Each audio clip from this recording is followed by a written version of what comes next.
On a humid June afternoon in 1985, a routine shoplifting incident at a South San Francisco lumber store would unravel one of the most disturbing criminal cases in California history. What began as a simple theft investigation would lead law enforcement down a dark path to a remote cabin in Calaveras County, where unspeakable horrors had been methodically documented and carried out. This is the comprehensive account of Leonard Lake and Charles Ng, whose criminal partnership created a nightmare that shocked even seasoned investigators. Leonard Thomas Lake was born on October 29, 1945, in San Francisco, California. His early life was marked by instability and dysfunction that would later manifest in devastating ways. Raised primarily by his grandmother after his parents' separation, Lake displayed troubling behaviors from a young age. His grandmother, perhaps inadvertently, enabled some of his earliest deviant tendencies by allowing him to photograph nude pictures of his sisters and female cousins, an activity that would foreshadow his later obsessions. Lake's formative years were characterized by an increasing fascination with power, control, and survivalism. After serving in the Marine Corps from 1964 to 1971, including a stint as a radar operator in Da Nang during the Vietnam War, Lake returned to civilian life with experiences that had profoundly shaped his worldview. Though he received no combat decorations and his service was relatively unremarkable, Lake would later construct elaborate fantasies about his military experience, weaving them into a personal mythology that justified his actions. Following his military service, Lake's life took several turns. He worked various jobs, married and divorced twice, and gradually withdrew from mainstream society. By the late 1970s, he had become deeply immersed in survivalist culture, convinced that nuclear war was imminent. This belief system provided the framework for his most sinister plans. Lake began constructing elaborate bunkers and collecting supplies, but his preparations went far beyond typical survivalist activities. Lake's philosophy was heavily influenced by a novel called The Collector, by John Fowles, which tells the story of a man who kidnaps and imprisons a woman. Lake saw this not as fiction but as inspiration, developing his own twisted manifesto that he called Operation Miranda. In his warped vision, he would survive the apocalypse with female slaves who would serve his every need and help repopulate the earth. This wasn't merely a fantasy. Lake began taking concrete steps to realize this vision. Charles Chi Ng was born on December 24, 1960, in Hong Kong to wealthy parents. His childhood was marked by strict discipline and high expectations that he consistently failed to meet. Described as a troubled youth, Ng was expelled from several schools in Hong Kong for theft and disruptive behavior. His parents, frustrated with his delinquency, sent him to England to attend boarding school, hoping the structured environment would reform him. However, Ng's behavioral problems persisted. He was expelled from the English school as well and eventually made his way to the United States in 1978 on a student visa. Once in America, Ng's criminal tendencies escalated. In 1979, he was involved in a hit-and-run accident and subsequently enlisted in the Marine Corps, possibly to avoid legal consequences. Ng's military career was short-lived and inglorious. In 1981, he was arrested for stealing weapons from the Marine base in Hawaii where he was stationed. The theft included machine guns, grenades, and other military hardware, items that would later factor into his crimes with Lake. After serving time in military prison, Ng was dishonorably discharged in 1984. It was around this time that fate brought Ng into contact with Leonard Lake. The two men met through a newspaper ad, with Lake responding to Ng's advertisement seeking someone to share living expenses. Despite their age difference, Lake was 15 years older. They found common ground in their antisocial tendencies and shared fascination with weapons and violence. In 1980, Lake had moved to a remote property in Wilseyville, Calaveras County, California. The 2.5-acre property, registered under the alias Charles Gunner, became the stage for Lake and Neng's crimes. The location was perfect for Lake's purposes, isolated, surrounded by forest, and far from the prying eyes of law enforcement or neighbors. Lake transformed the property into his personal kingdom of horror. He constructed a concrete bunker next to the cabin, fortified and soundproofed, which he euphemistically referred to as his dungeon. The structure was specifically designed for imprisoning victims, equipped with a bed, chains, hooks, and various instruments of torture. Lake also installed a sophisticated video recording system, documenting his crimes with a methodical precision that would later provide damning evidence. When Charles Ng joined Lake at the Wilseyville property, the dynamic between the two men created a perfect storm of sadistic violence. Lake was the planner, the philosopher of their crimes, while Ng was often the executor, willing to carry out the physical violence that Lake orchestrated. Together, they began implementing Lake's Operation Miranda with terrifying efficiency. Lake and Ng's criminal methodology was as organized as it was horrific. They targeted individuals and families who wouldn't be immediately missed, drifters, young families new to the area, and people responding to classified ads. Their approach was calculating and predatory, often luring victims with promises of work or deals on video equipment that Lake sold as part of his cover. The pair would typically kill the men immediately, seeing them only as obstacles to their true targets, women and money. They would steal their victims' identities, cash their checks, and sell their belongings. The women, however, faced a far worse fate. Lake and Ng would imprison them in the bunker, subjecting them to torture and sexual assault while videotaping their suffering. Lake saw these women as potential ladies, slaves for his post-apocalyptic fantasy world. The videos Lake created were not merely documentation, they were part of the torture itself. He would force victims to watch recordings of previous victims, psychologically breaking them down while explaining in calm, measured tones what would happen to them. In one particularly chilling video, Lake can be heard telling a terrified woman, "You can cooperate, you can do everything we tell you to do willingly, and in approximately 30 days, if you want to, you can walk out of here." This promise of eventual freedom was, of course, a lie. No woman who entered the bunker ever left alive. On June 2, 1985, Charles Ng entered a South San Francisco lumber store and attempted to steal a vise. When confronted by store security, Ng fled the scene, abandoning his companion who had been waiting in the car. That companion was Leonard Lake, who was detained by store security and subsequently questioned by police. Lake presented officers with a driver's license bearing the name Robin Scott Stapley, but something about his demeanor raised suspicions. As officers investigated further, they discovered that Robin Stapley was a missing person from San Diego. The car Lake was driving was also registered to another missing person, Paul Costner. Realizing the walls were closing in, Lake asked for a glass of water, ostensibly to take medication for a heart condition. Instead, he ingested 2 cyanide capsules he had hidden in his collar. Within minutes, Lake began convulsing and lost consciousness.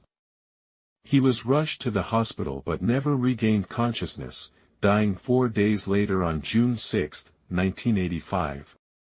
Lake's suicide initiated one of the most extensive criminal investigations in California history. Police searched Lake's vehicle and found an illegal silencer, leading them to obtain a search warrant for the Wilseyville property. What investigators discovered there would haunt them for the rest of their careers. The initial search revealed a cache of weapons, including illegal automatic weapons and explosives. But as investigators delved deeper, they uncovered the true horror of Lake and Ng's crimes. They found the fortified bunker with its torture chamber, bloodstains throughout, and personal belongings of numerous missing persons. Most damning were the videotapes. Lake had meticulously documented his crimes, creating a video library of torture and murder. The tapes showed Lake and Ng terrorizing their victims, with Lake often speaking directly to the camera, explaining his philosophy and methods. In total, investigators found over 40 pounds of charred bone fragments buried around the property, though the exact number of victims could never be determined. Detective Steve Lazzarato, one of the lead investigators, would later describe the scene, "In 30 years of law enforcement, I've never seen anything that compared to this. The calculating nature of it, the documentation, the sheer evil of it all, it was beyond comprehension." While Lake's death ended his reign of terror, Charles Ng remained at large. After fleeing the lumber store, Ng had disappeared, setting off an international manhunt. The FBI placed him on their 10 most wanted list, and his face appeared on wanted posters across the country. Ng fled to Canada, where he attempted to blend in while living under various aliases. However, his criminal tendencies betrayed him once again. On July 6, 1985, just a month after Lake's death, Ng was caught shoplifting in a Calgary, Alberta department store. When confronted by security guard Sean Doyle, Ng shot him in the hand. This incident led to his arrest by Canadian authorities. The arrest initiated a lengthy legal battle over Ng's extradition. Canada initially refused to extradite him to California because he faced the death penalty there, which was against Canadian law. The extradition proceedings dragged on for 6 years, during which Ng served a sentence in Canada for the shooting of the security guard. While the full extent of Lake and Ng's crimes may never be known, investigators were able to confirm at least 11 victims, with evidence suggesting the actual number could be as high as 25. The confirmed victims represented a cross-section of society, united only by their tragic encounter with Lake and Ng. Among the victims were Harvey and Deborah Dubbs and their 16-month-old son Sean. The family had disappeared in July 1984 after Harvey went to meet someone about a video equipment deal. Their bodies were never recovered, but personal belongings and identification were found at the Wilseyville property. Paul Costner, a 39-year-old San Francisco car salesman, disappeared in November 1984. His car was the vehicle Lake was driving when arrested, and his identification was among the many documents found at the cabin. Costner had simply been selling his car through a classified ad when he encountered his killers. The investigation revealed that Lake and Ng had also murdered their neighbors, Lonnie Bond Sr. His girlfriend Brenda O'Connor, and their infant son Lonnie Jr. Bond had made the fatal mistake of letting Lake and Ng know he was receiving disability checks, money the killers wanted. After murdering Bond and his son, they kept O'Connor alive for several weeks of torture before killing her as well. Michael Carroll and Kathleen Allen, a young couple from the Milpitas area, were also among the victims. They had been moving to Oregon when they disappeared in February 1985. Their identification and belongings were found at the cabin, and Kathleen Allen appeared in some of the torture videos, providing heartbreaking evidence of her final days. Perhaps most haunting are the victims who were never identified. The bone fragments found at the property suggested more victims than could be accounted for. Some may have been drifters or individuals estranged from their families, people whose disappearances went unreported or uninvestigated. Lake's own writing suggested the number of victims was higher than what investigators could prove. In his journals, he made references to multiple operations and projects that seemed to indicate additional murders. The fact that Lake had been active in survivalist circles and had lived at various remote locations before Wilseyville raised the possibility of earlier crimes that were never discovered. After 6 years of legal battles, Charles Ng was finally extradited to California in 1991. His trial, however, wouldn't begin for another 7 years due to various legal maneuvers and delays. Ng repeatedly fired his attorneys, filed numerous motions, and did everything possible to delay the proceedings. The trial finally began in October 1998 in Orange County, California, having been moved from Calaveras County due to extensive pretrial publicity. By this time, the case had become one of the most expensive in California history, with costs exceeding $20 million. Eng's defense strategy was to blame everything on Leonard Lake, portraying himself as an unwilling participant who was forced to go along with Lake's crimes. His attorneys argued that Eng was dominated by the older, more sophisticated Lake, and that he feared for his own life if he didn't comply. The prosecution presented overwhelming evidence against Eng. The videotape showed Eng as an active participant in the torture sessions. In one video, Eng can be heard telling a victim, "You can cry and stuff like the rest of them, but it won't do you any good. We are pretty cold-hearted, so to speak." Witnesses testified about Eng's violent tendencies and his boasting about the crimes. A fellow inmate testified that Eng had admitted to him that he enjoyed the killings and that Lake was actually the one who sometimes wanted to slow down. The forensic evidence was equally damning. Eng's fingerprints were found throughout the bunker and on restraining devices.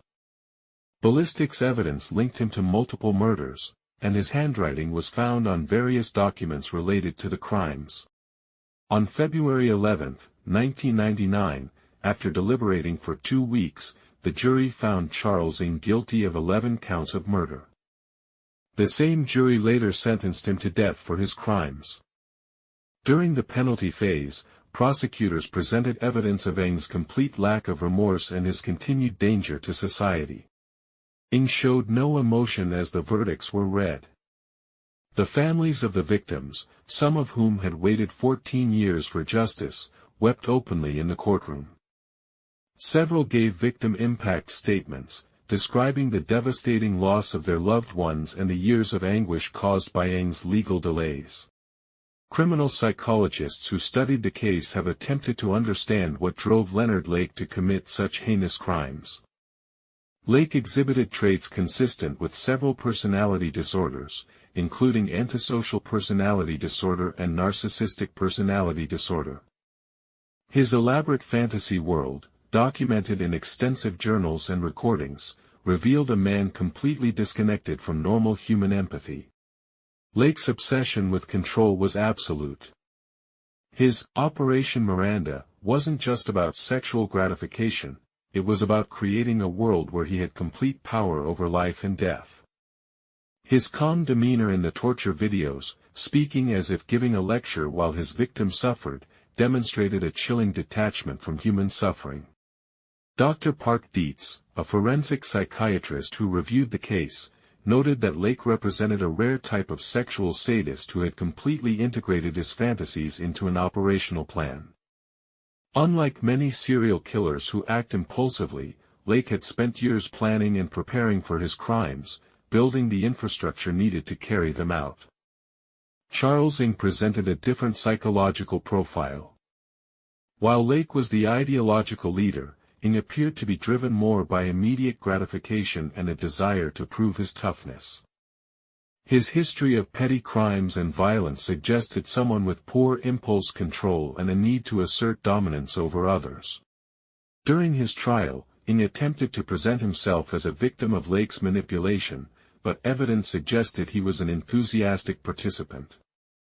His actions after Lake's death, fleeing rather than surrendering or expressing remorse, indicated full awareness of his guilt. Some experts have suggested that Eng suffered from dependent personality disorder, latching on to stronger personalities like Lake. However, this didn't diminish his culpability or his active participation in the crimes. The partnership between Lake and Eng represented a deadly form of folie à deux, a shared psychosis where two individuals reinforce each other's delusions and violent tendencies. Lake provided the ideological framework and planning, while Eng provided additional manpower and validation for Lake's fantasies. This dynamic is not uncommon in serial killer partnerships. The combination of personalities can create a situation where neither individual might have committed such extensive crimes alone, but together they egg each other on to greater depths of depravity. The Lake and Eng case led to significant changes in how law enforcement agencies handle missing persons cases and share information. The fact that Lake and Ng were able to kill so many people before being caught highlighted weaknesses in the system that allowed them to use their victims' identification and property without raising immediate red flags. The case also demonstrated the importance of preserving evidence in crime scenes. The videotapes and extensive documentation left by Lake became crucial in prosecuting Ng and understanding the full scope of their crimes. This has influenced how investigators approach similar cases, recognizing that killers who document their crimes provide their own conviction evidence. The lengthy extradition battle with Canada set important precedents for international criminal justice. The case highlighted the complexities of extraditing suspects between countries with different views on capital punishment and led to new agreements and protocols for handling such situations. The trial itself, with its numerous delays and high costs, prompted discussions about reforming the death penalty appeals process in California. Critics argued that Ng's ability to delay his trial for so many years was a mockery of justice, while others maintained that due process rights must be protected regardless of the crime's severity. For the families of the victims, the conclusion of Ng's trial brought some measure of closure, but the pain continues. Many family members have become advocates for victims' rights, working to ensure that other families don't have to endure similar lengthy legal proceedings. Some families were never able to recover their loved ones' remains, as the extensive burning and burial of bodies made identification impossible in many cases. This lack of closure has been particularly difficult, leaving some families with unresolved grief decades after the crimes. The Lake and Ng case has been the subject of numerous books, documentaries, and television programs. It has become a cautionary tale about the dangers of isolated compounds and the potential for evil that can flourish when disturbed individuals find each other. The case has also influenced popular culture's portrayal of serial killers, particularly the concept of killers who document their crimes. The videotapes left by Lake have become infamous in true crime circles, though law enforcement agencies have been careful to limit their distribution to prevent glorification of the crimes. Despite extensive investigation, many questions about the Lake and Ng case remain unanswered. The exact number of victims may never be known. Lake had lived at several locations before Wilseyville, and investigators found evidence suggesting he may have committed crimes at these earlier residences. There are also questions about whether Lake and Ng had other accomplices. Some evidence suggested that other individuals may have been present during some of the crimes, but no one else was ever charged. Lake's ex-wife, Clara Lynn Balash, was granted immunity in exchange for her testimony, though many believe she knew more about the crimes than she admitted. Not all of the videotapes Lake created were recovered. References in Lake's journal suggested more tapes existed than were found. Whether these were destroyed by Lake before his death, hidden somewhere never discovered, or taken by Ng during his flight remains unknown. Similarly, investigators believe more bodies may be buried on the property or in surrounding areas. The vast wilderness around Wilseyville made a complete search impossible, and advances in technology have led some to call for renewed searching efforts. While Lake's writings provided insight into his twisted philosophy, the full motivation for the crimes remains incompletely understood. Why did Lake believe nuclear war was imminent? What childhood trauma or mental illness led him down this path? These questions remain largely unanswered, as Lake took many secrets to his grave. Similarly, Ng's true motivations remain murky. During his trial, he presented various explanations for his involvement, none of which fully explained his willing participation in such extreme violence. The case of Leonard Lake and Charles Ng stands as one of the most disturbing chapters in American criminal history. It demonstrates how two disturbed individuals can create a feedback loop of violence that exceeds what either might do alone. It shows how isolation and lack of oversight can allow evil to flourish unchecked. Most importantly, it reminds us of the importance of vigilance, both in law enforcement and in society at large. The victims of Lake and Ng were ordinary people going about their daily lives, selling cars, responding to job ads, or simply living near the wrong people. Their deaths were senseless and cruel, serving only to fulfill the twisted fantasies of their killers. By remembering their stories and learning from this case, we honor their memory and work to prevent such tragedies in the future. The investigation and prosecution of this case also demonstrated the dedication of law enforcement officials who spent years working to bring justice for the victims.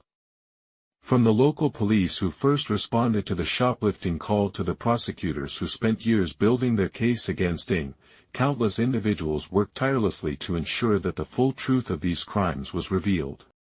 As Charles Ng sits on death row in San Quentin State Prison, still filing appeals decades after his conviction, the case continues to resonate.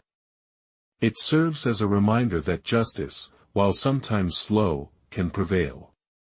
It also reminds us that evil can take many forms and that we must remain vigilant against those who would prey on the innocent. The bunker at Wilseyville has long since been destroyed, the property returned to nature. But the lessons learned from what happened there continue to influence criminal justice, psychology, and our understanding of human evil. The case of Leonard Lake and Charles Ng will forever stand as a warning about what can happen when sadistic fantasies are allowed to become reality, and the importance of stopping such evil before it can claim innocent lives. In the end, the story of Lake and Ng is not just about the killers, it's about the victims whose lives were cut short, the families left to grieve, the investigators who sought justice, and a society forced to confront the darkest aspects of human nature. It's a story that, while deeply disturbing, must be told and remembered, ensuring that the victims did not die in vain and that we remain vigilant against such evil in the future. The case files may be closed, the trials concluded, but the impact of these crimes continues to ripple through time, a dark reminder of the capacity for human evil and the ongoing need for justice, compassion, and vigilance in protecting the innocent from those who would do them harm. As we study this case for educational purposes, we must never forget that behind every statistic and piece of evidence was a real person whose life was tragically cut short, and families who continue to mourn their loss. Warning for audience: this case is based on court records, investigative reports, and documented evidence from the Lake and Ng case. It is intended for educational purposes in the study of criminal history and justice. The descriptions, while detailed for academic understanding, aim to respect the dignity of the victims and their families while providing a comprehensive analysis of one of America's most significant criminal cases.